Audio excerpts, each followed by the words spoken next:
महाभारतको युद्धमा 101 शूरवीर र पराक्रमी योद्धाहरू थिए, जस्तै कि अर्जुन, कर्ण, श्रीकृष्ण, दुर्योधन, विष्णु पितामह आदि। यी सबैभन्दा धेरै बलिया र खतरनाक अर्का एकजना पात्र थिए, जसले महाभारतको युद्ध 1 मिनेटमै समाप्त पार्ने सामर्थ्य राख्थे।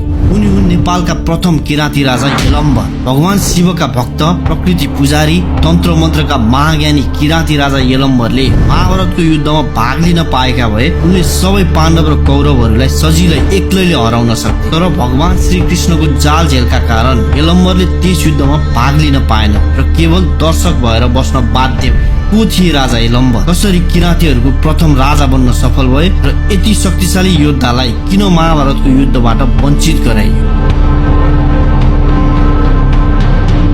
नेपालमा पाइने थुप्रै आदिवासी जनजाति मध्ये सबैभन्दा पुरानो मानिने जनजाति हुन् किराँती। अझ सनातन धर्म मान्नेमै सबैभन्दा पुराना हुन् भन्ने विश्वास गरिन्छ। किराँतीहरूको उत्पत्ति भगवान श्री महादेव बस्ने कैलाश पर्वतबाट भएको विश्वास गरिन्छ। किराँतीहरू आफूलाई किराँतेश्वर महादेवको सन्तति भएको विश्वास गर्छन्। किराँतको अर्थ प्रकृतिमा रमाई हिमाल पहाडमा बस्ने भन्ने बुझिन्छ। यलम्बरलाई महाभारतमा 1000 हात्ती बराबरका शक्ति भएका भीमका नाति हुन् भन्ने गरिन्छ। यलम्बरलाई महाभारतमा दक्षिणबाट आएका योद्धा भनेर पनि चिनिन्छ। उनी एकदम शक्तिशाली थिए। किराँतेश्वर महादेवको विशेष तपस्याबाट खुसी भई स्वयं भगवान श्री महादेवले यलम्बरलाई 3वटा बाण दिएका थिए। ती 3 बाणहरू यति शक्तिशाली थिए कि पुरै विश्वलाई 1 मिनेटमा ध्वस्त बनाउन सक्थे। यति शक्तिशाली यलम्बरले गोपाल वंश र महिषपाल वंशलाई हराएर काठमाडौँमा राज्य बनाएका थिए। राजा यलम्बरले आफ्नो राज्य सञ्चालन गरिरहेकै बेला कुरुक्षेत्रमा त्यस युगकै सबैभन्दा ठुलो युद्ध महाभारत हुन लागेको कुरा सुने। यस संसारमा यलम्बरलाई युद्धमा हराउन सक्ने कोही पनि थिएनन्। राजा यलम्बर महाभारतको युद्धमा सामेल हुनको लागि आफ्नो राज्य छाडी एक्लै कुरुक्षेत्र गए।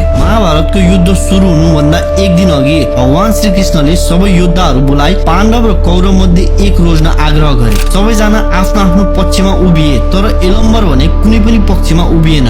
श्रीकृष्णले अचम्ममा परि यलम्बरलाई प्रश्न गरे, तिमी को हौ र यस युद्धमा कुन पक्षबाट लड्न आयो? यलम्बरले म किराँती राजा यलम्बर हुँ र म यस युद्धमा जो कमजोर हुन्छ उसैको पक्षबाट लड्न आएको हुँ भने। यस्तो कुरा सुनि त्यहाँ भएका सबैजना हाँसे। तर श्रीकृष्ण झनै उत्सुक भए। 3वटा मात्र बाणका साथमा आएका यलम्बरलाई सोधे, तिमी किन यसो भन्दैछौ र तिमीसम्म जम्मा 3वटा मात्र बाण छ, कसरी यत्रो युद्ध लड्न सक्छौ? उत्तरमा यलम्बरले, यस युद्धको लागि मेरो 1 बाण नै काफी छ, किनकि यो कुनै चान्चुने बाण होइन, स्वयं भगवान महादेवबाट प्राप्त गरेको बाण हो। यी 3 बाण मध्ये 1 बाणले मात्र म सबै दुश्मनहरूलाई 1 मिनेटमा समाप्त गर्न सक्छु र मेरी आमाले जहिले पनि मलाई कमजोरको साथ दिनु भनी सिकाएको कारण म यस युद्धको अन्त्यतिर जो कमजोर हुन्छ उसैको पक्षमा उभिएर यो बाण प्रयोग गर्नेछु। यस कुरा सुनि त्यहाँ भएका सबै 101 योद्धाहरू डराए। श्रीकृष्णलाई थाहा भयो कि यदि यलम्बरले यस युद्धमा सामेल भयो भने कौरव र पाण्डव दुवै खतम हुनेछ। यसै कारण श्रीकृष्णले यलम्बरलाई एउटा शर्त राखे कि यदि तिमीले मैले भनेको मान्छेको टाउको मलाई दिन सक्छौ भने म तिमीलाई यस युद्धमा सामेल हुन दिन्छु। यलम्बरले केही नसोची त्यस शर्तलाई मान्ने वाचा गरे। श्रीकृष्णले एउटा ऐना लिएर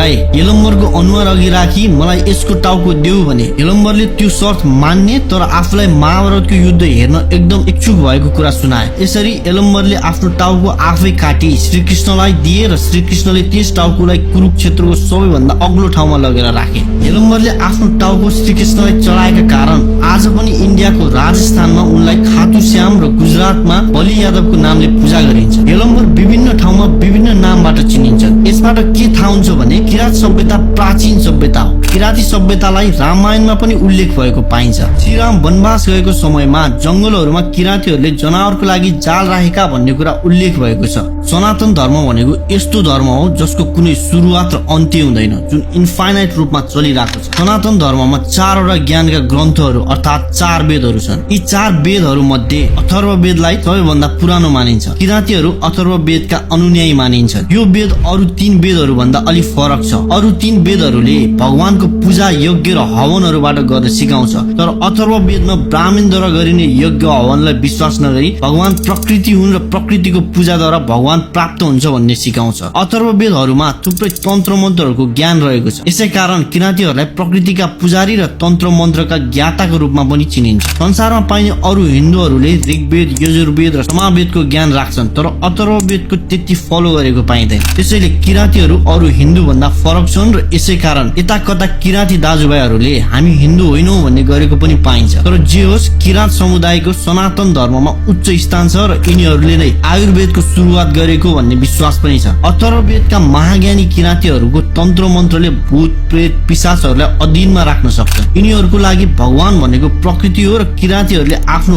पुर्खाहरूको विशेष पूजा गर्ने गर्छ। परापूर्व कालमा किराँतीहरू सानो सानो समूह बनाई वन जंगलमा डुल्दै हिँड्थे। सबै किराँतीहरूलाई एकजुट गराई नेपालमा ठूलो राज्य बनाउने काम गरेका थिए किराँती प्रथम राजा यलम्बर। मन्त्री जीवन बिताउने किराँतीहरूले बेला बेलामा गोपाल वंशीहरूलाई आक्रमण गरी उनीहरूले पालेका पशुहरू लिएर जान्थे। भगवान श्री कृष्णको कथामा श्री कृष्णले गोपाल वंशका मानिसहरूलाई दुःख दिनेलाई भगाएका भन्ने सुनिने अरू कोही नभए किराँतीहरू थिए भन्ने गरिन्छ। तर पछि यलम्बरको शक्तिको अगाडि गोपाल र महिषपालहरूको केही लागेन र उनीहरूले किराँती राजा यलम्बरको अगाडि घुँडा टेक्न बाध्य भए। यसरी यलम्बरको शक्तिले किराँतीहरूले नेपालमा राज्य बनाई सबैभन्दा लामो समयसम्म राज्य चलाउने शक्तिशाली जातको रूपमा चिनिन्छ। किराँतीहरूले नेपालमा 1300 वर्षसम्म राज गरेका। भगवान गौतम बुद्धको जन्म पनि किराँती राजाकै परिवारमा भएको थियो। किराँत सभ्यता हाम्रो प्राचीन सभ्यता, कुनै समयको सबैभन्दा शक्तिशाली सभ्यता आज हराउँदै गएको छ। यस सभ्यताको बारे बृहत अध्ययन गर्न जरुरी छ। अहिले धेरै किराँतीहरूलाई धर्म परिवर्तनको नाममा अरू धर्म भिडाउने अपराध भइरहेको छ। यसमा सबै एकजुट भई किराँत सभ्यतालाई जोगाउनु जरुरी देखिन्छ। सबै किराँतीहरूले सबैभन्दा पहिला किराँती भनेका कुन, आफ्नो कल्चर, वेशभूषा के हो र यसको जगेर्नाको लागि के गर्नुपर्छ भन्नेमा विशेष ध्यान दिनुपर्छ। किराँत सभ्यतामा धेरै प्राचीन ज्ञानहरू लुकेका छन्। मिस्टिकल म्याजिकदेखि आयुर्वेदका सबै ज्ञान किराँत सभ्यतामा पाइने विश्वास गरिन्छ। तर यति पवित्र सभ्यताकै नाममा घिनलाग्दो राजनीति हुने गरेको छ। डर्टी पोलिटिक्समा डिभाइड एन्ड रुलको फर्मुला कुनै नयाँ होइन। चाहे जातको नाममा होस् या धर्मको नाममा, डिभाइड एन्ड रुलको सूत्र प्रयोग गर्नेले न कुनै किराँतीको बारे सोच्न सक्छन् न कुनै नेपालीको बारे। यो कुरा हामी सबै नेपालीले बुझ्न एकदम जरुरी छ। आशा गरौं यति महत्त्वपूर्ण किराँत जातिलाई हामीले अझै प्रमोट गरी संरक्षण गर्न सकौं।